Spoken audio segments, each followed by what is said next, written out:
Tako, upam, da se naj sliši.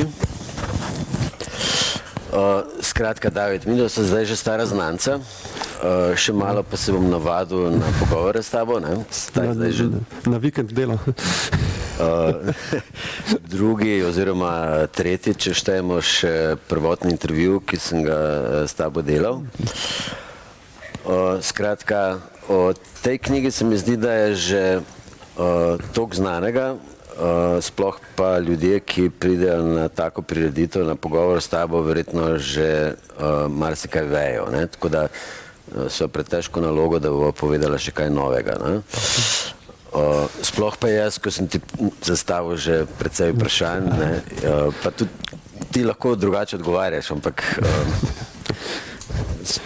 za vprašanje je pa težje, ne? Verjamem vate, tako da. Hvala.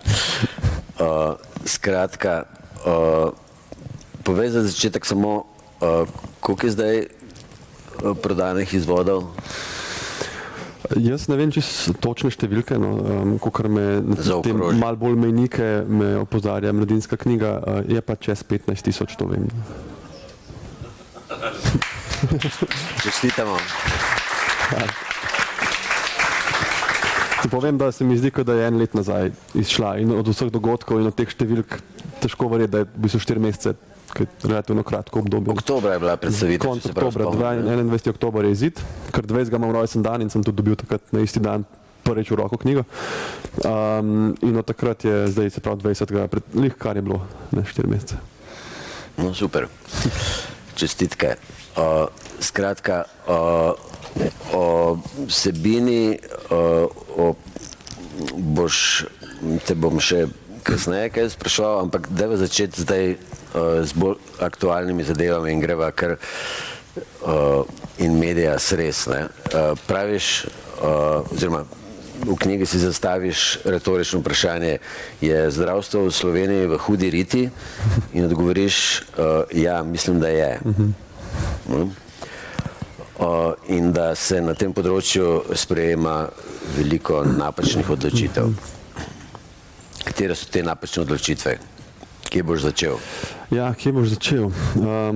Malo tako, ne, kot nekdo spremlja mogoče iz druge perspektive celo to pogovor in dogajanje, ne. Se pravi, večina ljudi zdravstvo pozna iz nekako soočanj politikov, iz poročanj medijev, ne pa znotraj. In kot uporabniki. Ja, seveda, in kot uporabniki, kjer je izkušnja trenutno slabša, predvsem v smislu čakalnih in dostopa, ne, bom rekel, tisti, ki pridejo v obtok, imajo načeloma, tako sem vesel, ko vidim, tudi ko mi pišejo boljše izkušnje, kot tisti, ki se še prebijajo zraven, ampak kot nekdo, ki gleda iz same ambulante, iz urgence, vidiš tudi, kako ekstremne napore povleče za sabo to, kar imamo, kar vsi vemo, da imamo, ne, pomanjkanje sester, zdravnikov, in to, da je zdravstvo v težavah, zelo čutijo delavci v zdravstvu in pol te delavci, če pridejo domov in berejo neke izjave ljudi, ki so konec koncev naši vodilni, ne naši šefi v resnici, kot javni zdravstveni sistem, naši vodje države, v smislu ni krize, pustimo to, ne vem, kriza se umetno ustvarja, nehite samo stavkati, tako, in v bistvu ti to vidiš tudi ljudi, ki so demotivirani in tudi ne verjamejo čisto točno, da bo nek napredek, ker napredek je lahko takrat, ko so uporabniki, kot bolniki se lahko uporabniki, zanimiv izraz, zdravniki, kader in odločevalci na isti strani in točno vejo, kar hočejo, imajo isto smer in verjamejo en v drugega, če lahko tako rečem, in se vključuje vsakega od njih tudi in se tudi transparentno pove, kje se bo delalo, kje se ne bo, kaj je sprejemljivo, kaj ni, kaj hočemo. To kazanje s prsti, ki je malo publicistično, se mi zdi, ne, on je vse kriv, ne, on je vse kriv. Nekako, da bi sebe dobil na svojo stran čim več ljudi, to je tisto, kar utaplja to našo ladjo. Publicistično in folklorno, ne? Dožiti nekoga, ne? Ja, tako. To se mi zdi, ne, to sem do enkrat eno primerjavo, ne vem kje že, ampak to, da ti rečeš, da je premalo zdravnikov tle, tako da bomo jih še omejili dodatno in bomo rekli, ne vem, zdaj pa ne smeš videti v tujino, zdaj pa ne smeš, da boš pa vračal, ne vem, to ne smeš delati. To je, kot da bi se neka ladja potapljala in ti boš zdaj 2 veslača vrgel čez krov, da drugim pokažeš, kako je resno. Ne. Kako bo to karkoli pomagalo? Ti moraš unim veslačem, moraš jih malo tako zmasirati, moraš jih malo, imaš to, dajmo skupaj, bo jih več. Moraš iti v skupno smer in ponuditi, ne jemati, se mi zdi. Ne. Ker se veš, javni, mislim, privat sektor ponudi takoj, ne, priješ ti, tle imaš. In pol vleče te ljudi, ki bi v resnici radi delali v javnem sektorju, ker je tako iz vidika zdravnika tudi bolj zanimiv. To so te prave operacije, velika medicina, ampak pol, če lahko greš ti neka znamenja izrazvati, ne delaš po noč, dobiš več denarja, marsikdo pol pač gre. Ne. In vsak gre, je vsem drugim bistveno težji. Ja, ampak zdaj govorimo o teh famoznih dvoživkah. Ne? Je to zasilna rešitev ali je to optimalna rešitev? Katera rešitev? Da obstajajo dvoživke sploh. Zdravnikov je pač premalo in ker jih je premalo, pač eni opravljajo dvojno delo. Moraš vedeti, da tudi zdaj privat, ja ali pa koncesijo, ja ali pa ne, ampak celoten sistem v Sloveniji temelji na nadurah. Dejansko pač kadra je toliko premalo, da razlog, da sploh funkcionira, da lahko greš na urgenco čez vikend, da lahko presajajo srca po noči, zato ker vsi delajo na nadmaksimalnem, tudi pravno definiranem maksimumu. Mislim, vsi je težko, večina zdravnikov. In jaz sem tudi omenil... Ampak eni delajo v eni ustanovi, eni pa v več. Javni, eni pa vsaj v 2, če ne več. Ne? Zdaj, tukaj je ključen nek nadzor. Zdaj, seveda, če nek koncesionar namesto da dela v kliničnem centru popolne gastroskopije dela v svojem centru, zaradi mene seveda, super, on si lahko sam uredi pogoje dela, sam uredi svoje tudi, kako bo delal s kom in vse, ne se če koncesija konec koncev ne more nabiti cene, dobijo od zavarovalnice. Zdaj tle je ključen ta nadzor, da gre to vsem po teh regalcih solidarnostnega zdravstvenega sistema, da ne more on pol reči, bom jaz une 3 frende vzel sabo, ali pa če daš 20 evrov, imaš pol še tle, ne vem, kavo dobiš, pa prej priješ na vrsto. Se pravi, če je to dobro reguliran, zakaj ne? Ampak kar se tiče pa teh nadur, ne sem jih hotel... Ampak, a je dobro regulirano? To pa, bi z veseljem ti povedal, če bi imel toliko uvida. Ne vem, jaz delam res jaz delam na infekcijski kliniki, poleg vsega, kar še zraven delam. Ti si ne moreš privoščiti privatne prakse, to že vemo, kot infektolog, ne, tako da moram pisati, da popoldne kaj delam. No, ampak recimo ena zanimiva anekdota, če hočeš. No, zdaj sem omenila je tudi Polona, ta moj podcast sem snemal za naslednjo soboto, preden super pogovor ven z enim kardiovaskularnim kirurgom našim. In on mi je razlagal malo o tem eurotransplantu, presajanju src. In je razlagal, kako se kdaj zgodi, da, ker eurotransplant je povezava evropska, da se pač organi menjajo, ker kdaj pač imamo mi srce pa nobenega v Sloveniji, ki bi ga lahko sprejel, Avstrija ga potrebuje in to je blazno odličen sistem in tak, ki deluje. In se kdaj zgodi, da nam ponudijo recimo Avstrijci, Nemci srce in rečemo mi super, imamo pač enega, ki se popolno sklada in ne moreš iti iskati. In te potrebe se sproti updatejo. Ja, vse se sproti updatejo, to sem zelo v podrobnosti tudi potem tam razumel, ampak ne morejo iti iskati, zato ker to ne može z avtom, to pač gre private jet iz Brnika, iskati, kirurg prinese sem in ni bilo, recimo, ni pilotov. Rečejo, imamo jet, tam je, ampak piloti imajo ta, se reče, duty restriction, ni varno, da leti več kot ne en ur v kosu. A veš, in to. Zdaj ta kirurg je pa recimo un teden imel 106 ur delovnih. Evropska regulativa je 48 ur in potem vidiš, kaj je ta duty restriction, ki je tako rigidno, ne moramo ni šans, drugi so pa tako, ne, sej, lej, bo pa še eno srce presadil, če jih je že, veš. In tukaj je zdaj to, kaj če on zdaj naredi napako, ne, a bo njega kdo ščitil? On bo pa dol padel, ne? Ja, nekdo bo, ampak a bo dol padel, to ti reče, tudi ta kirurg reče, jaz ne morem, jaz bom dol padel med operacijo, ampak pokaj pa tam, ne, kad ti vse piska, pa uno šprica, težko tam kar zaspiš, ne, vse pol nekako gre. Ne. Zdaj na dolgi rok boš sebe tudi poškodoval, če boš naredil napako, bojo pol kazali s prsti, kvasti tam delo v tvojem. A veš, ampak to ti hočem reči, ta duty restriction bi lahko tudi malo za zdravnike kdaj. Ampak če ni kadra, ne moreš reči, bo pač umrl. Ja, ampak to, kar praviš, ta duty restriction, to pomeni, da načeloma ni omejitev, koliko lahko zdravnik sploh dela. Ja, če bereš evropsko to zakonodajo, ki pol jaz sem to, da je bilo neki tem ustavnim sodiščem pred kratkim, ko so to nekaj omenjali, piše, da imaš lahko 8 nadur na teden, se pravi, ti lahko delaš 48 ur in če imaš ti 2-24 urni, pol moraš do konca tedna biti frej v resnici, ne to, kar se pri nas dogaja. No in problem je pri tem, ne, da ni dovolj kadra, da bi tak razpored naredil. In zdaj, kaj boš, ne, a boš zapiral urgence za 2 dni, ali boš nalagal unim, ki imajo že itak veliko še več in pol se dogaja to, da imajo ti kirurgi 105-106 ur in pol ponavadi za nagrado so v kakšnem članku bruto 17.000, ne, lejte njega, on pa tam bil doma 12 ur v tednu v resnici, ne.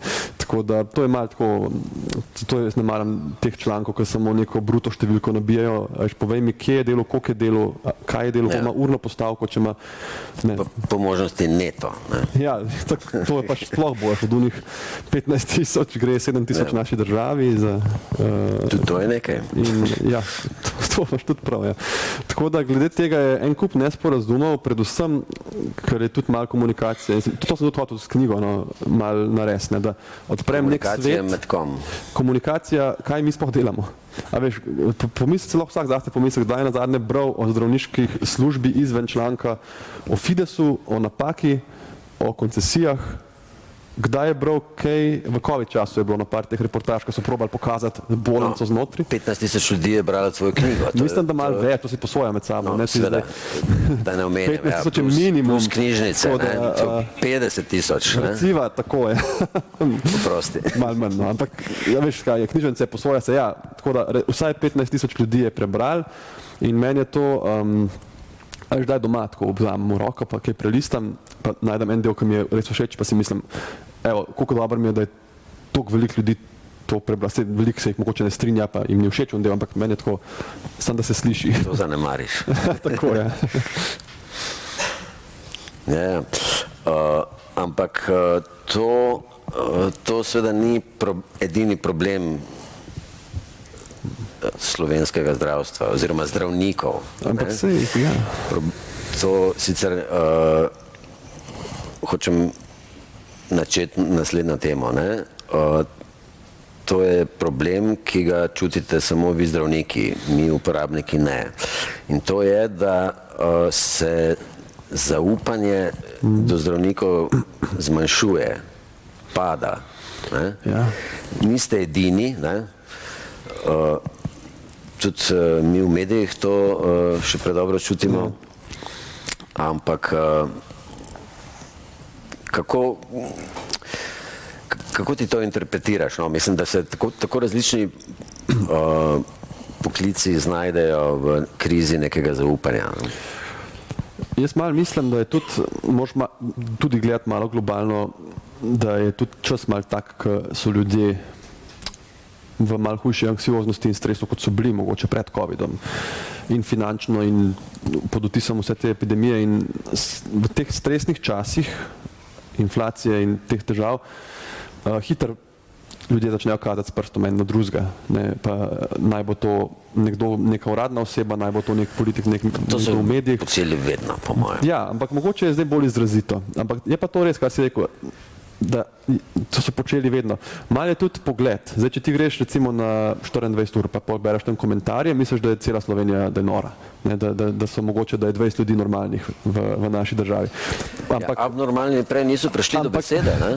Ne, mislim, to imaš zelo specifične skupine. Ne? Zdaj, če boš šel pa na kakšen drugo, na neko predavanje o etiki, na filofaksu, pa druga skupina ljudi tam sedela pa poslušala, ne bo tisk, ki piše komentar.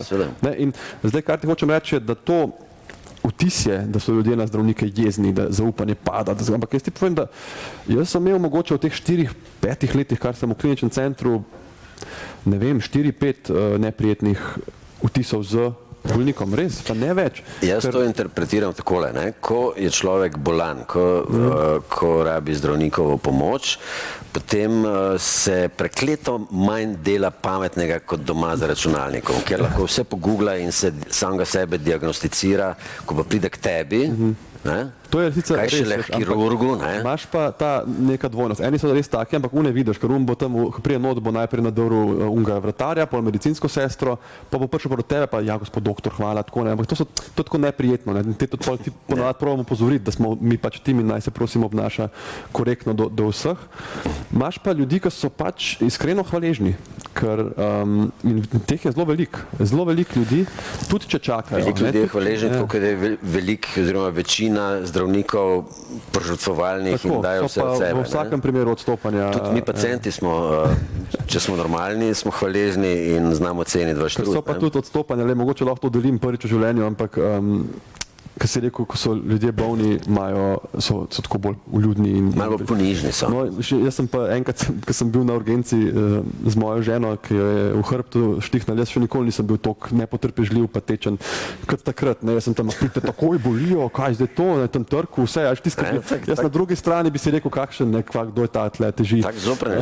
Ja, ne, tak sem bil. Mene je toliko stresiral takrat, ne, da njo tam boli, pa še noben ni prišel, da sem res pa doma se kar malo zamislil. Pa mi je prišla ena mlada sodelavka malo ustaviti in je rekla, poslušaj, kaj je s tabo narobe.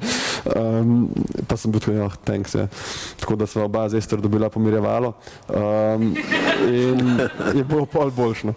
Tako da, to ti hočem reči, da kdo tudi v teh stresnih časih pa malo ta slaba plat vam pride, ker se pač bojiš in to je problem pa naše urgence v Ljubljani, kjer se tudi čaka po 6 ur in več lahko. Takrat pa vsak mu lahko, mislim... To že zgubiš živce, ne? Ja. Ampak videl nisem čakala 6 ur najvrš. Ne, nisem. Tudi nisem šla na to interno urgenco. No, ampak to padanje zaupanja oziroma izgubljanje zaupanja pri bolnikih, to je v bistvu merljivo, ne? Verjetno je to merljivo tudi za medije, vem, da je merljivo, ne? To znajo raziskovalci javnega mnenja zelo natančno določiti, ne? Tist plus minus nek marginal of error obstaja, ne? Ampak to gre zaskrbljujoče navzdol, ne? Verjetno je isto pri zdravnikih, ne? Navsezadnje, zdaj smo se kolikrat toliko rešili korone, ni več neke strašne krize. Zdaj je že naslednja zadeva, zdaj že hočemo izstopiti iz Svetovne zdravstvene organizacije. Zdaj niso več antivakserji tako glasni, mogoče so eni in isti, ampak zdaj pač reklamirajo izstop iz... Ja, veš, se mi zdi, da to je tudi ena skupina ljudi, ki ima prav izjemno veselje v tem, da išče nekaj, kar so vsi ljudje v državi, ki imajo neko moč pa na svetu, zgrešili. Ampak mi bomo pa to najdeli. Takrat je bilo tudi, si imel smernice od milijonov primerov na svetu, zdravniške, kako se zdrav COVID, pa kako se ne zdrav. Ampak nekdo je pa najdel nek ivermektin iz nekega članka o glistah pri psih in zdaj pa ta bo pa pač deloval še tle. Ni to pri kravah. Pa antiparazitike, to lahko pač v veterini se uporablja, več pri konjih. Tako da, se uporablja tudi pri človeku za kakšne tropske zadeve, za kakšne malarije, rezistentne in tako, ampak to mi je bilo čudno, ta neka strast do tega, da najdeš nekaj, s čimer se zdravniki ne strinjajo, kot da se s tem na nek način dokažeš. Meni je to tako malo, ne razumem čist tega načela v resnici, ker če bi v šoli imel strast, da greš kontra učitelju za matematiko, vsem, kar te je naučil, pa se ne bi šole naredil. Ja, ampak to je... V bistvu so te alternative, ki jih ti ljudje, ki ne zaupajo zdravnikom, ponujajo, so v bistvu drugotnega pomena. Prvotno je to, da oni vam ne zaupajo in iščejo neke dokaze za to, da nimate prav, ker vas podkupuje farmacija, karkoli. Tako je. Ampak to je res, meni se zdi to neka taka glasna manjšina v resnici. To je moja izkušnja iz dela Sicer jaz verjamem, recimo, mi tudi imamo neko svojo statistiko zihar v UKC-ju, ker so te ankete zadovoljstva bolnikov, ampak te kaselce dajo v ono urgenco, kjer ljudje 10 ur čakajo, to po mojem malo bias v vzorcu ljudi, ki ti dajo mnenje. Ne. Tako da se mi zdijo, mogoče te javno znanstvenike, ki pač kličejo ljudi poljubno, da je bolj relevantno, ampak moj vtis je pa res, da te ljudje, ki se blazno upirajo, da je to res neka glasna manjšina. Jaz sem tudi recimo mislil si, bom napisal to knjigo, v redu, zagotovo jo bo kdo prebral, ampak glede na to, koliko se je govoril o teorijah zarote, o tem, sem si mislil, pa se jaz ne bom mogel imeti nobenega dogodka sploh, meni bojo, sem mogel z varnostniki iti ali kaj, ja, veš, tako, in zdaj imam pa res same lepe izkušnje in se mi zdi, da če bi res pol Slovenije, a veš... Seveda imaš lepe izkušnje, zato, ker si to poglavje vrgel ven, ne? Eno je šlo res ven, ampak veš, da sem ga zdaj prestrukturiral, pa ga bom uporabil v eni knjigi, ki jo pišem. Dobro, da, mislim, da bo to prav prišlo, ja? Se veseliš. Tako da, kar hočem reči, je, da je tudi malo smotan ta vtis, koliko si noben ne zaupa med sabo, pa se ne spoštuje več v tej državi, ker polko pa začneš ti delati, pa vidiš, koliko je to enih hvaležnih ljudi, njihovih svojcev, lepih interakcij, res in v resnici zelo dostojnih, no, tako. V veliki večini. Ja. Pa sem krožil po celem kliničnem centru, ker zdaj pač znotraj specializacije to delamo.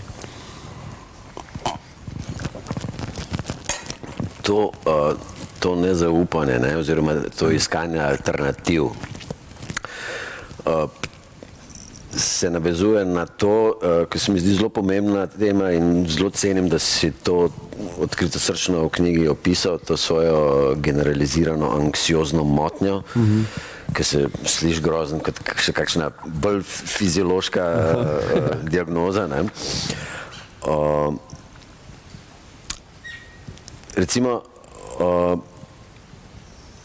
poznam ljudi, oziroma zdi se mi, imam zelo konkretno osebo v mislih, pa ne bom zdaj omenjal po imenu, ampak recimo, človeka so odpustili iz službe in je padel v depresijo in ko se je nekako izvlekel iz depresije, se je ozdravil, rečemo, je začel ljudi je tako rekoč odprl popoldansko obrt in zdravi ljudi, uči ljudi, kako se izvleči iz depresije. Kar jaz slikovito imenujem, da pač je zdravnik, za zdravnika se lahko imajo že tisti, ki so preboleli karkoli danes. Ne? Ja, zdaj je odvisno, je, ne? Verjetno gre tu bolj za psihične težave. Nekaj je, ne? Zdaj ti imaš zdravljenje, pa imaš pa neko generalno, recimo, ali coaching, ali osebnostno rast, ali imaš predavanja, so lahko motivacijska, lahko so tak predavanja, ki jih ni treba, da si zdravnik, da jih imaš. In seveda, če ima nekdo hudo depresijo, bo rabo psihiatra in bo rabo tudi zdravila. Če pa je nekdo, kot recimo zgubiš službo in si samo žalosten, ni vsaka žalost depresija, to je treba tudi povedati na glas. Ja. Depresija ima dosti jasne kriterije in tudi, ko jih bereš, se kdo kdaj zamisli in si reče, no, sem bil večkrat žalosten, ampak tega pa res ne poznam. Ne? Recimo, da spiš celo noč, pa še do 10 jutri, pa si utrujen vseeno, da te ne veseli nič, kar te je prej veselilo, da se umikaš iz socialnih interakcij, da tako zelo, recimo, nehaš jest, pa nisi lačen, tako zelo izraziti in hudi simptomi. In takrat absolutno je psihiater na mestu, tle celo lahko se stopnjuje do tega, da samo obležiš. In tukaj je tudi en paradoks, tak dost nevaren, ko se začne s tako hudo depresijo, ki samo leži in se sploh ne premika zdraviti, je bolj ogrožen za samomorilno dejanje, ker ga antidepresivi spravijo lih do točke, ko se mu pa da premikati pa razmišljati, kaj bi naredil. Mislim, tako grozljivo in takrat psihiatri tudi ponavadi, začetno zdravljenje tudi je prisilno hospitalizirano vsaj. Tako da, če govorimo o tem, absolutno ne more nekdo preboleti pa potem to zdraviti, ne? Če pa govorimo o ljudeh, ki so nižje razpoloženjske lege, zaradi česarkoli, kar se tudi trenutno konec koncev dogaja ali na svetu ali pri sebi doma. Vsakmo, no? Ja, pa se mi zdi, da te ljudje, ki delijo svojo izkušnjo, lahko naredijo tudi veliko dobrega, ne? Konec koncev tudi jaz nisem psihiater in tudi s to knjigo ne mislimo zdraviti nekoga anksioznosti, ampak mogoče, ker ponudim ta svoj uvid, pa moj način spopadanja s tem, dobil sem tudi en super komentar, da je ena mi je napisala, da je pomirjujoče, ko bere, da lahko en moški zdravnik ima take občutke, se mi zdi. Tako da, ker to se meni tudi zdi, da veliko ljudi zdravnika gledajo kot nek robot, ki ti tja prideš, pa mu daš podatke, pa dobiš ven diagnozo, pa on gre naprej. Ne. Kdaj spije, nima veze, on pač tle hod dela. In to mi je bilo tudi pomembno, da pokažem naše dvome, naše stiske, naše... Si gre iskat kavo do avto. Tako, recimo. Na avtomat. Ne? Ja, in to, da smo ljudje, ne, to. Čeprav to bi bilo idealno v bistvu, ne? Da bi bil robot, ja. Se strinjam. Ja. Pa ne rabiš eno vtičnico tam zraven, pa lahko delaš celo noč. Še nekaj bi, v zvezi s čakalnimi vrstami, ne? To je ena stara teza od kolega urednika Mladine Gregorja Polža, s katero je takrat se v očeh cele Slovenije po mojem osmešil. Meni se je pa zdela kar pametna. Ne? Zakaj so sploh dolge čakalne vrste? Oziroma, tako je napisal, da so čakalne vrste dokaz, da zdravstveni sistem pri nas dobro funkcionira. Vsaj kar zadeva zaupanje. Ne? Ker se mi zdi, da, in tle bi se sicer navezal na, tudi take primere poznamo, ne? A je mogoče slovenski zdravstveni sistem vsaj načeloma ali pa v preteklosti še ne tako davno bil tako dostopen, da človeka za vsako malenkost sili, da se gre pregledati v tem smislu, da bi to že presegalo normalno skrb za zdravje in to, ne? Da ne rečem, ne bom zdaj rekel, da je to neka potuha za hipohondrijo. Ne? Ne, v bistvu jaz nekaj zelo podobnega napišem tam v zadnjem poglavju o Houstonu. Ne govorim sicer o čakalnih vrstah, ampak o teh poslah na hodnikih in ljudi, ki so v bistvu hospitalizirani na hodnikih urgenc, kar zgleda grozljivo, kot da smo država tretjega, ja, dejansko lahko si 5-6 dni tam in greš domov in si pozdravljen na hodniku urgence. Da je to paradoksalno, kakor grozno zgleda znak razvitega zdravstvenega sistema, ne? Ker če imaš ti neko ceno, če imaš ti neke, bom rekel, kriterije, kdo prije prvi, kdo gre domov, kdo more v neko regionalno bolnico, kdo nima dovolj denarja, kdo nima dovolj dobrega zavarovanja, potem ne boš imel ljudi na hodniku. Ne? V Houstonu ni bilo enega seveda na hodniku. Ki bi jih tožili. Seveda, in to kar dobro najbrž. Tako da, to, da vsak, ki pride, pa ne glede na to, kakšen poklic ima, je zaposlen ali uno, da bo pač dobil vse preiskave in če recimo zdravnik vidi, pomeni so samo in izključno medicinske indikacije, ne finančne. Ne? Če jaz mislim, ti res rabiš magnetno resonanco hrbtenice, zato ker mogoče je tam absces, ki ti vtisne, pač nujno je. Ni zdaj tle indikacija, ok, ampak kakšno ima on zavarovanje, koliko je že teh točk porabil. Sploh ni vprašanje. Indicira zdravnik in to je to. Ne? To je solidaren zdravstveni sistem. In to egalitaren. Še vedno iz tega vidika je še vedno zelo dostopno zdravstvo. Bistveno težje priti do ambulante not, do svojega zdravnika. Ampak ko ti prideš zraven, ne, takrat je pa zate storjeno vse. Egalitarnost je verjetno danes malce pejorativna beseda, ne? Ker ljudje ne razmišljajo o tem, da so nekatere razlike med ljudmi krivične. Ne? Jaz mislim, da krivične in pravične razlike med ljudmi. Predvsem tudi moraš razmišljati in vedeti, da naše zdravstveno zavarovanje, ki ga vsi vplačujemo, ni neko varčevanje. To, kdaj ljudje rečejo, ne pridejo na urgenco star 30 let, recimo jaz bi šel prvič na urgenco in bi tam čakal 10 ur in bi potem rekli oni, zdaj pa ni nujno, ne morete imeti magnet hrbtenice, ker ni nujno, lahko pa greš čez 3 tedne in bi rekel, čakajte, jaz 15 let plačujem, zdaj pa niti tega ne dobim, kako je to. Ne? Ker ne gre za to, da jaz zdaj to nekam nakazujem, pa dvignem ven, pa si častim magnet. Gre za to, da jaz plačujem in če bom jutri rabil... Ti bi prišel na urgenco in bi zahteval magnetno resonanco? Ne, to je zdaj čist tak primer. Ker jaz si ne bi, ne? Mislim, ne, ampak... Jaz si ne bi... Ne, ampak tudi laiki, mislim, s temi magneti je ful, ker to se čaka. In magnet kolena in če rečeš, ni še indikacije, za kako ne. In poanta zavarovanja je to, da če te jutri zbija avto, pa rabiš 3 mesece intenzive, pa transplantacijo srca recimo, bo to narejeno. To je zavarovanje, to ni vlaganje. In to funkcionira. Ne? To funkcionira in tudi ena tak proces, kot je pripeljati, z privatnim letalom iz Nemčije, kirurško ekipo z srcem, sploh ne koliko stane, ampak več, kot bi si recimo jaz ali pa ti lahko častila. Tako da iz tega vidika je to en zelo lep sistem, ki deluje v smer reševanja življenja. Je pa treba to razumeti, ne, da tudi če ti 50 let plačuješ zavarovanje, pa nikoli ne uporabiš sistema, si lahko sam vesel v resnici. Ja, no, ni da bi dvignil nazaj.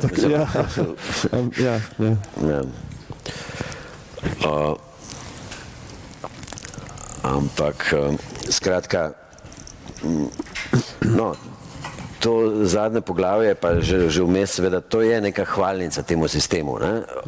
Ki je solidaren in praviš, da upaš, da se ti ne bo treba nikoli pogovarjati s človekom v sivi obleki, ne? Ki je tam nek zavarovalniški agent, financar, ki bo ugotavljal, a smeš človeku nuditi neko... Ja, ker to je realnost. No, ampak zakaj smo pol vedno nezadovoljni? Pa se vedno tudi nismo. No. Zdaj tako je. Mal je, seveda vedno gledaš, kaj se lahko izboljša. Ne. Tudi jaz kot zdravnik, jaz ne bi rad imel ljudi na hodniku, za katere sem odgovoren, pa so tam za vogalom, pa ne vem, kdo jih gleda. Jaz bi rajš imel vedno na voljo sobe za sprejem, jaz bi rajš delal na drug način in tudi ti, če priješ kot pacient na urgenco, bi ti več pomenili, da ne čakaš 10 ur, da si v eni uri noter, tudi če si to nas jezi. Ja, to nas jezi in na tem se pritožujemo. V čemerkoli, kar se pritožuješ in čemerkoli, kjer stremiš k izboljšavi, moraš se zavestno prisiliti, da vidiš celo sliko. Zato, ker naši možgani so malo tako od pradavnine zvezani, da iščemo bolj napake. Tudi neke psihološke študije so bile, da ti rečeš, da imaš dober dan, mora biti 3:1 pozitivni dogodki proti negativnim, ker se veš, ne vem, če greš ti po hodniku, pa je nek sodelavec, pa ti reče, živo Marko, dobro izgledaš, ja, greš mimo, če pa eno reče, kaj pa s tabo danes, boš še pol ure, kaj pa on mislil, zakaj pa, a me ne mara, ne, koliko se ljudje obesimo, zakaj se pa ne bi na uno obesil, dobro izgledam, lej me, ne. In to je evolucijsko, ker pač seveda nas je vedno, ja, mislim, psihološke študije so, celo v zakonski zvezi je pa 5:1 to razmerje, to je Friedrichson, je ena psihologinja, tako da veste, seveda se je od partnerja pravilno, da zahtevaš malo več ljubezni pa to, ampak ne biti preveč, ne, mogoče se kdaj moraš se spomniti, da je dobro imeti zdrava pričakovanja. No in tukaj je zdaj ta problem, da ti, če boš videl 4-5 stvari, ki so dobre, recimo mi imamo solidarnost in zdravstveni sistem, vedno na intenzivo monosprejema, mrežo, ki deluje, ki oskrbuje koronarne dogodke, ampak imamo čakalne vrste in zdaj bo to vse zasenčeno. Moraš pogledati globalno in moraš reči, ja, jezi me to, ne maram tega, dajmo to izboljšati, ampak to smo pa cari. Ne? In ko to tako pogledaš, tudi malo bolj motiviran iz obeh strani kot uporabnik zdravstvenega sistema, pa tudi malo kot zdravnik. Ne? Ja, ampak hvalimo se ne radi, ne? Rajši infamo, ne? To pa je, to se pa strinjam s tabo, da bi lahko se kdo sebe ali koga drugega je fajn pohvaliti in tudi deliti navdušenje. Se lahko vsak zase pomisli, kdaj se je nazadnje dobro počutil, komu kaj tako rekel, kar si on zaslužil, a veš, mu povedal, kar mu gre. Dobro, zdaj sem se zdrl, a imam dober občutek, a sem srečen. Medtem, če deliš navdušenje, ja, si misliš, on si je to zaslužil, a sem se jaz zaslužil, da me je tako sprovociral.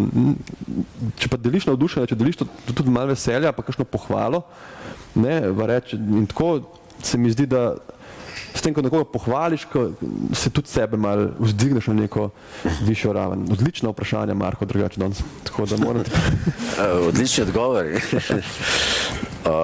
Ampak recimo, ko si bil v Afriki, ne, tudi to izkušnjo imaš, ne?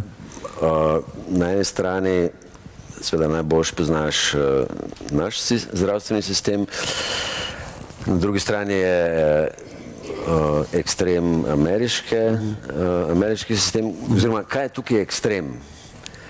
Afrika, Slovenija, Amerika. Ja. Zanimivo je to tako... Je to nek trikotnik? Ena stvar, ki je, jaz v Zambiji nisem dejansko spoznal tudi njihove, če tako rečem, terciarne medicine, nisem bil v kliničnem centru, jaz sem bil v tej misijonski bolnici na podeželju, kjer po mojem vseeno so razlike z njihovo to glavno ustanovo, tako da bi bilo zelo zanimivo videti tudi, kako oni delajo te velike operacije in to, ampak v resnici je bolj nek kulturni šok kot kaj drugega.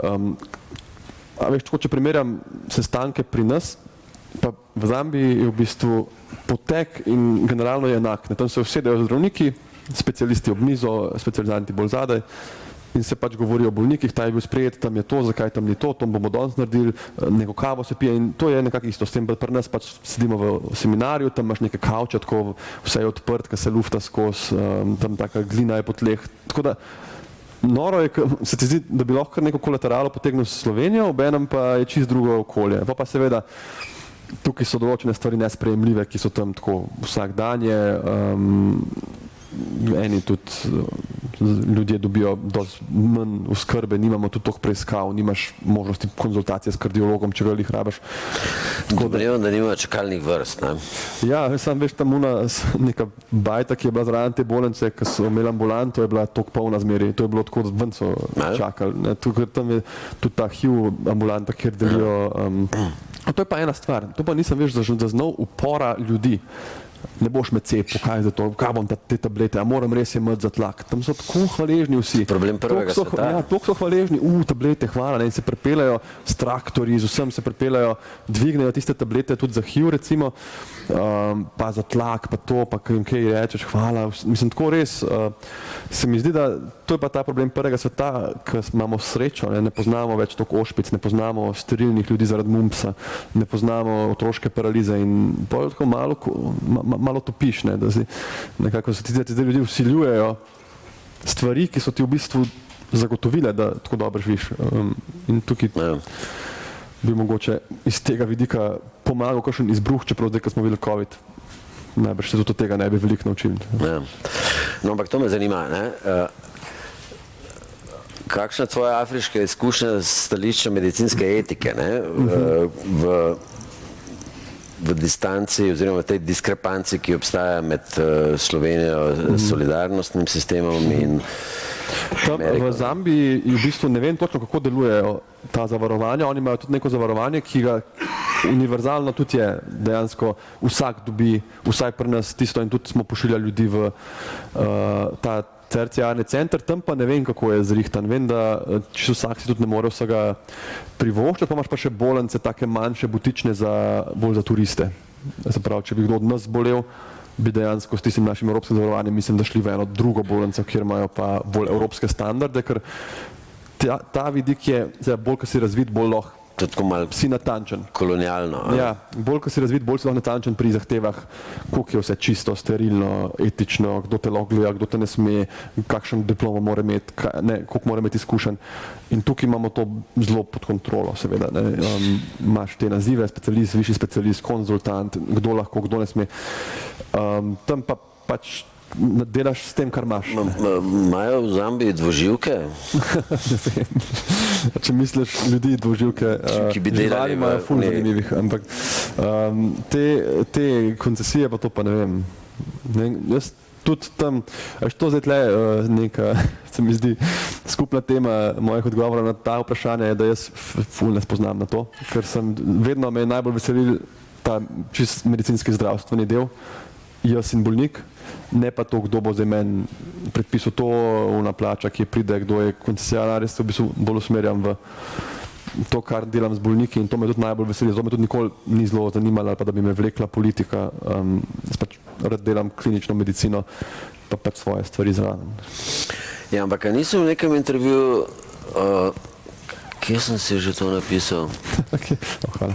Da, tam mi je prav v oči padlo. En intervju, ki ga nisem bral že takrat za intervju, pa pol še za pogovor, da si želiš ostati v zdravstvu, oziroma želiš si ostati zdravnik, ampak da ne veš, če bi ostal v tem sistemu. Ja.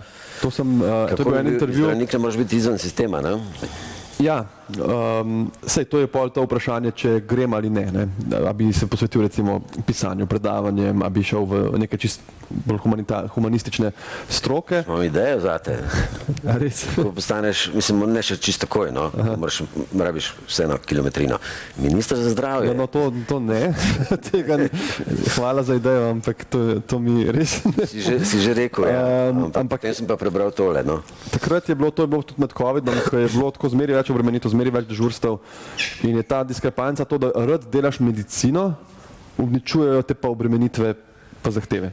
To je diskrepanca, ki je pogosta, da prije nek študent medicine navdušen, poln elana. Misliš birokracija? Ja, Birokratski birokracija, opravki. pa tudi koliko delaš. Ne, ti bi recimo, vsi bi dežuril enkrat na teden, recimo, pa ti tam dajo dvakrat, trikrat, vse praznike si pa rečeš, jaz se ne vidim na dolgi rok v tem.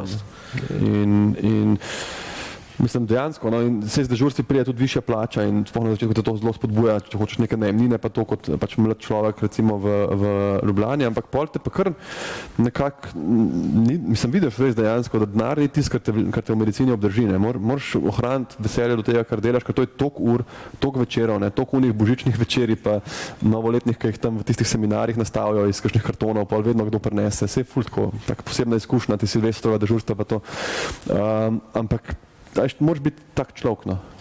Ker to... Že res, ampak se morate pa zavedati nečesa zdravniki, ne? Da v drugih poklicih ni tega, da bi vam ure prištevali nad vašo delovno obveznost in da bi potem še dobivali dodatke. Ne?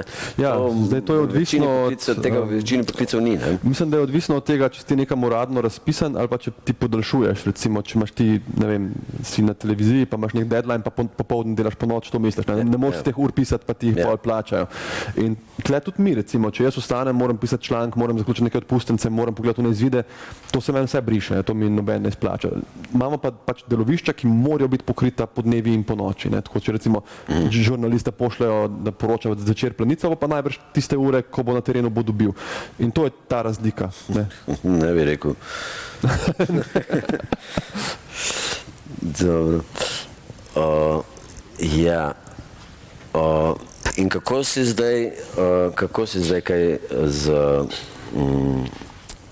z lenarjenjem oziroma z umetnostjo lenarjenja?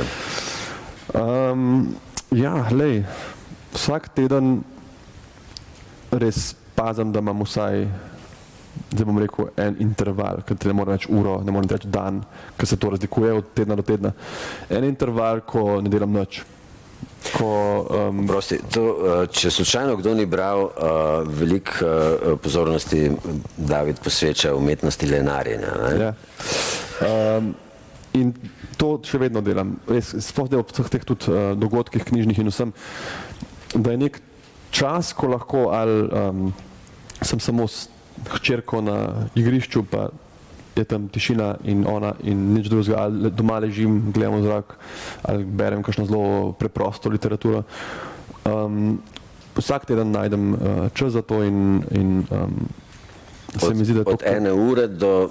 Recimo, zdaj imava tudi, recimo, če imava varstvo, pa si vzameva zester celo popoldne, cel dan, tudi recimo brez tamale in si off. Zdaj, kar je izziv, ne, je, da imam jaz ta en telefon, ki je vse, neslužben, vse in poti tam skozi neki maili pa to, pa si rečeš, se nam bro, pa tam vidiš neko ime, pa kam je pa on napisal, sam to pogledam in se ti odpre in to moraš ful, to ta odklop je meni, Sklopeš, ne? Ta ura, ki imam jaz tudi, ki ti skozi kaže pol, če na uri, mail, sporočilo, neodgovorjeni klici, in to se da izklopiti. To moraš izklopiti. To se mi zdi, da če pol gledaš pa tam na igrišču, tam mala se guga, ti pa tam odpisuješ na sporočila, spet to ni lenarjenje. Tako da, ta občutek, ki ga malo dobiš, ki mene je to zasul, se jaz sem prej imel pač službo, pa domov. In pol te pa zasuje te maili in vse in pa se ti kar malo zdi, da boš zamudil kaj, če ne boš tako odpisal. In moraš mimo te mentalne slike, ki imaš feeling, če jaz nam takoj na vse odgovoril, bom pozabljen v 2 dneh. Da folk ne vedel, da folk ne obral, ne, jaz moram zdaj vse.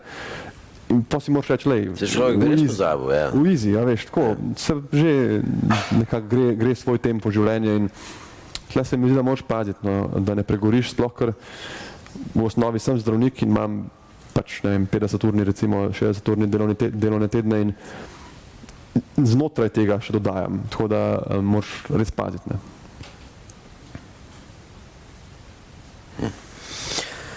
Dobro. Jaz sem splanirane vprašanja sem jaz izčrpal, mogoče bom še kaj zimproviziral, še raje bi pa improviziral z vašo pomočjo, tako da bi sem prepričan, no, skoraj, da boste z veseljem Davida kaj vprašali. Ne?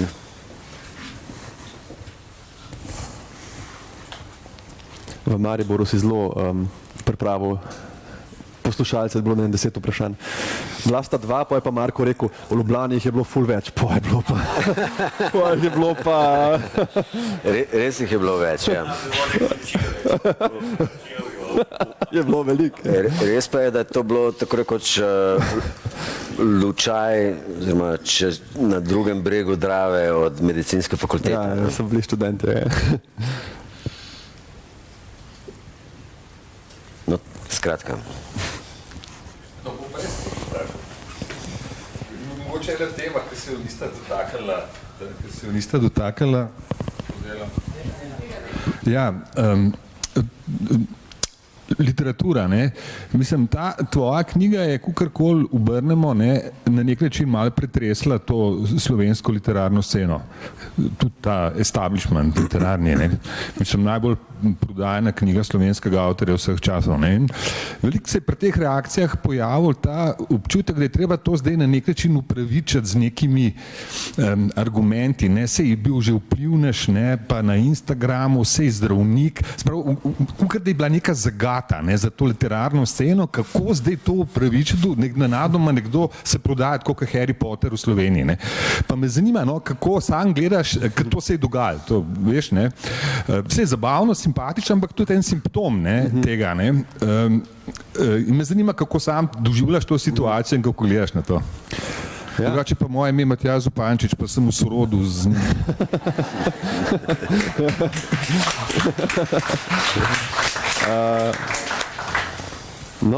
Zanimivo vprašanje. Sploh, ker se o tem še nikoli nisva pogovarjala, pa zdaj nisem mogel prej razmisliti. Ampak imam takoj eno stvar, ki se mi zdi, da moram reči, da razumem, da se išče ta razlaga. In to iz vidika tega, ker pač nisem prvi v Sloveniji, ki dobro piše, niti nisem nekdo, ki najbolj piše v Sloveniji. Imamo ogromno super avtorjev že vrsto let, ki pač so zelo cenjeni in je nek trend, koliko se te knjige berejo. In zdaj, če nekdo pride in se zgodi to, kar se je, sta izjemna povpraševanje, seveda se vprašaš, kaj je zdaj to, ne? A je to nek recept, ki ga lahko zdaj še kdo proba, a je to zdaj nekaj, kar moram jaz se vprašati, da bom sam še to pisal na ta način. In se mi zdi, da se zato išče, ker neki stvari se je zihar poklopili, ne? Ena je ta obdobje, ki je blazno zanimivo, drugo, da je od nekako najhujšega obdobja do knjige minili toliko časa, da smo se malo sprostili, pa radi beremo o tem, tretje je, da pišem tudi duhovito sproščeno, ker konec koncev ta tekst bi lahko bil zelo resen in samo nekako tako zamorjen bolj, pa bi še vedno lahko bil dober tekst. Ta vplivnež del se po moje še najmanj dejansko poznal, ker najbolj se je poznal, da sem zelo z lahkoto tudi prišel do založbe, takoj so videli, da pišem in so me povabili na pogovor, ampak tudi oni so mi dali pogodbo, ko so prebrali tekst, ne tako, naredi kar hočeš. Tako da v resnici so ljudje, ki imajo dosti več sledilcev, pa niso prišli blizu tega. Tako da vse to se nekako potem mora sešteti, največ pa se mi zdaj pri knjigah naredi neko ustno izročilo, ko reče nekdo, ki ga ti poznaš, pa ti je všeč, pa je konec koncev on zate vplivnež, vsi smo za koga vplivneži. Pa ti reče, to moraš prebrati. Jaz to najraje, če grem na morje, pa rečem frendu, ali je kakšen dober krimič, pa on reče, ja, on je pa res dober. Lahko odprem 10 seznamov drugih na internetu, ampak kam je on to rekel, tisto bom prebral. In kaj enkrat začeten skok knjige veliko ljudi zanima in jo prebere recimo 3000 ljudi, pa jim je všeč, če je knjiga dobra, kar jaz upam, da mora biti, da se to zgodi vseeno. Pa se pa ta krogla začne valiti in pa pride do teh izjav tudi v medijih in na družabnih omrežjih, knjiga, o kateri govori cela Slovenija, pa to, pa tisto. Sicer pa so tudi defenzivni odgovori. Prebral sem, ena je naredila recenzijo mislim, na Instagramu, nekdo, ki opisuje knjige. In je ena kolegica, ki tudi dela recenzijo, napisala, jaz bom pa tudi to prebrala, ampak moram počakati, da bo malo popularna, ker to je pa moja, jaz ne moram medijsko izpostavljene knjige brati. Mislim, zakaj? Zakaj pa si lahko prebereš, pa ti ni všeč, recimo, vse lahko rečeš, absolutno, ampak meni je to tako ta defenzivna drža, ne, vsem je všeč, ergo ne more biti dober, to more biti neka taka bolj tabloidna stvar, ne. Ja, nekaj tako da... To je ta, če lahko še jaz svoj lonček pristavim, to je snobizem, ne, to je ta literarno-kritiški snobizem, poljudni literarno-kritiški snobizem, obstaja pa tudi strokovni literarno-kritiški snobizem, ne. Mislim, da je uspeh tvoje knjige to, da nas vse zanima, ne zmanjšuje njegovih kvalitet. Ne? To, da je not govora o koroni, da nas zdravništvo in zdravje zanima. To so seveda razlogi, ni pa edini razlog. In tudi to, da si ti prijazen in duhovit in neprepirljiv, celo spravljiv pisec, tudi vse to pomaga. Ne? Plus tvoj literarni talent, ki si ga podedoval, ali pa tudi ne, mogoče si to nadgradil z nekimi svojimi darovi. No, ampak hočem reči, uspeh tvoje knjige je del tega fenomena, da gre literatura nazaj iz rok tistih, ki so jo kot etablirano kulturno dejavnost, da ne bom rekel uzurpirali, no, ampak da si ti avtor, ki je od nekod padel. Seveda tudi nisi prvi zdravnik, ki piše. Tudi zdaj sočasno izhajajo knjige in zdravniki so očitno zelo pismeni sicer, ampak uspešnica je pa nekaj drugega. Tako da mislim, da del tega, da so ljudje malo, da ljudje čudno gledajo, odkot se je ta človek vzel, kako lahko zdravnik napiše uspešnico, ki ni doktor Roman, še ta udarec. Še ta udarec, ja. Pa če bi to navezal, bi to tudi z eno drugo knjigo, ki je diametralno nasprotna tvoje, ki pa je tudi zelo zdaj popularna, to je knjiga Tereze Vuk, ki ima pa spet nek pocestniški, vulgaren, avtobiografski stil, polna nekih marginalnih,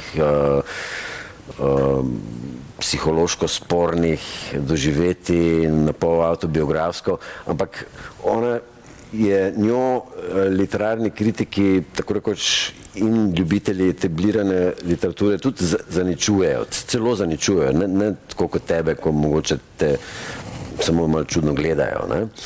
Ampak se mi zdi, da je to del istega fenomena, čeprav ste si knjigi tako kot noč pa dan, seveda.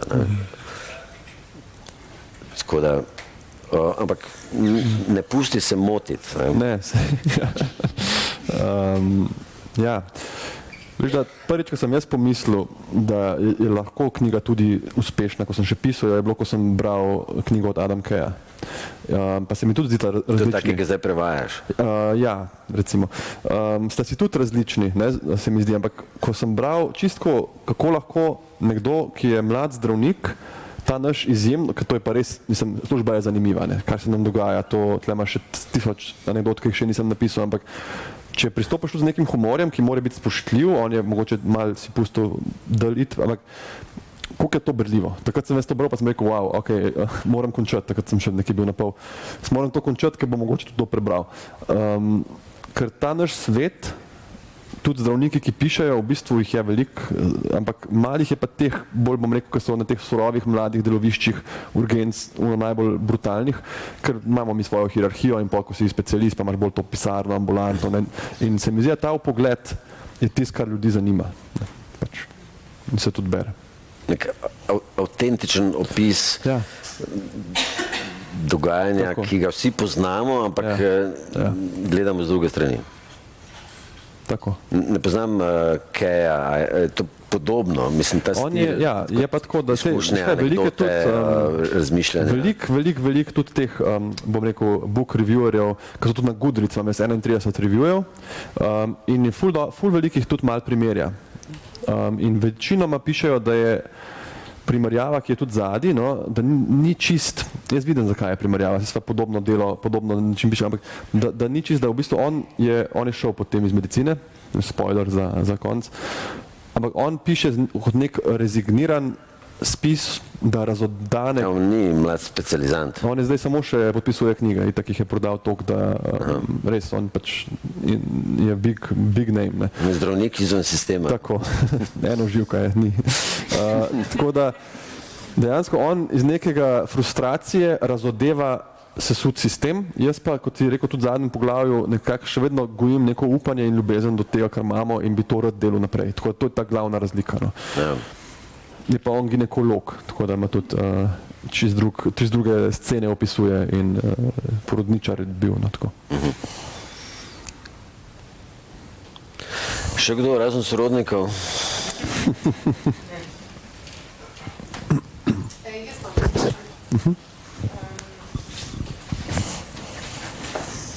Hvala.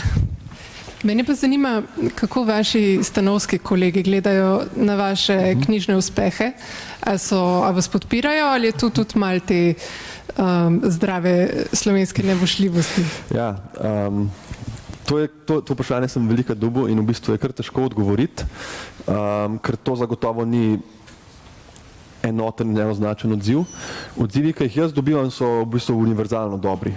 Tako noben mi ni še direktno povedal, mi je kdo rekel, recimo, del me je zmotil, ne vem, če je tako bilo, ali pa veliko ljudi mi je recimo dal komentarje, ne par že, da oni res niso doživljali to katastrofalno ta čas. Je pa res, da ko gledaš nazaj, moraš paziti, ker se ti malo tudi perspektiva pretrese. Zihar, absolutno je kdo, ki me ne mara tega, kar se z mano dogaja, tako generalno, tudi v medijih in to, in ki mi najbrž nevoščljiv, konec koncev sem specializant, sem nekdo, ki bi mogel biti bolj zadnji pred temi specialisti. Ni pa to nekaj, kar ti nekdo, tudi v naši državi se mi zdi, tako direktno reče. Tako da jaz imam v bistvu zelo lepe izkušnje, imam super izkušnjo z mojo mentorico, ki je prebrala knjigo in mi je dala izvrstno in res lepo povratno informacijo, ker ona je intenzivistka in to mi je ful pomenilo. Tudi naša predstojnica in tudi zdaj v interni intenzivi, ko krožim, sem dobil res samo. Se mi zdi tako, da kdor to prebere, iskreno prebere, da ne gleda samo mene na naslovnicah, pa mu grem na živce, ker sem tam. Ampak če nek zdravnik iskreno prebere, se mi zdi kot nek pač tribut našemu sistemu in našemu poklicu. In se mi zdi, da zaradi tega tudi tisti, ki so prebrali, ker v bistvu dobivam samo povratne informacije od ljudi, ki so prebrali. Ne. In se mi zdi, da zato mogoče dobivam v bistvu same pozitivne. Ker zdaj sem bil nazadnje v Slovenskih Konjicah, sta dve pediatrini prišli pa sta rekli, kako tvoji šefi to, ne? Kako si ti to pisal, ni to tako, ker sta mladi specialisti, ki sta rekli, saj mi vemo, kako gre to, ne? Se ne moš kar tako. Ampak vam povem, da pol na neki točki se nehaš ukvarjati s tem, kaj si bo mislil, ampak se malo ukvarjaš s tem, kaj je prav. In jaz sem si vmes tudi, tako sem bil tako utrujen od te službe, sem si tudi rekel, če mi pač eksplodira to obraz, pa me odslovijo, bom pa šel, kaj naj, ne. Vse, kar sem napisal, je iskreno, za vsem lahko stojim, vse je empatično, ne vem, kaj se bo zgodilo, če se bo, se bo. To bi bil res črn scenarij. Ja, sploh kar nas ful rabijo, ne vem, kdo bi dežuril. Ampak, ampak prid vsako nedeljo. Tako da iz tega vidika moram tudi iskreno reči, da malo kot kole zrasteš, si tudi malo več upaš nenadoma, ker se ti zdi, da imaš tudi neko vpliv in neko moč, raste pa valjda tudi odgovornost in moraš pa toliko bolj pa. Jaz sem to prebral res 15krat in še en mesec pred izidom vem, da sem klical urednika Roka, se je danes tle zadnji sedi in sem ga spraševal, a mora midva vse en, jaz bi res to poslal še pravni službi UKC, naj oni še preberejo. Pa je on rekel, David, oni bojo pol recimo 3 stvari ti tam prečrtali, kaj boš pol naredil, ne? Boš rekel, hvala, sam meni so ful všeč te stvari, bom vse en, ali boš dal ven, ali kaj boš, daj ne komplicirati, ne, pust, ampak jaz sem bil živčen, ne, jaz sem rekel, kaj, da mi naj rekel, kako ti to pišeš, se ne smeš ti opisovati naših dežurstv, pa kako, ne. Pa sem šel gledati, kako piše Ihan, pa kako piše, da bi vsaj najdel nekje, da bi rekel, že nekdo je to pisal, pa noben ni. Vse, ni tega v statutu. Ja, pa sem šel gledati, kaj je to poslovna skrivnost, ne, kaj vem, da imam tam v pogodbi, da moram varovati, ne, ali lahko jaz napišem, imamo 3 dežurne, ali to zdaj ne, to, mislim, ful me je, stres je bil velik, veliko pričakovanje in zdaj iz tega vidika lahko rečem, da je krasno se izšlo in da podpora tudi ko krožim na oddelkih in to in da tudi vsako dežurstvo kdo prinese kakšno knjigo za podpisati, tudi kakšna sestra, pa to je tako ful lep trenutek, ne, ko tam res delaš, pa je tako, doktor, kaj spet, ja, to če podpišete. Fajn, tako da to je najljubši del šihta, ker se tudi dogaja.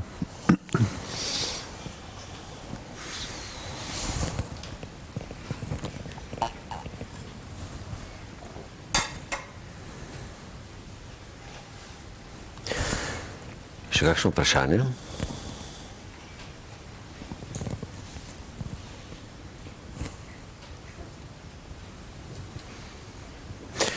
če ne, bom jaz to avtoritativno zaključil in celo priznal, da mi je ta pogovor bil še bolj všeč kot tisti v Mariboru. Kaj bo šele naslednji?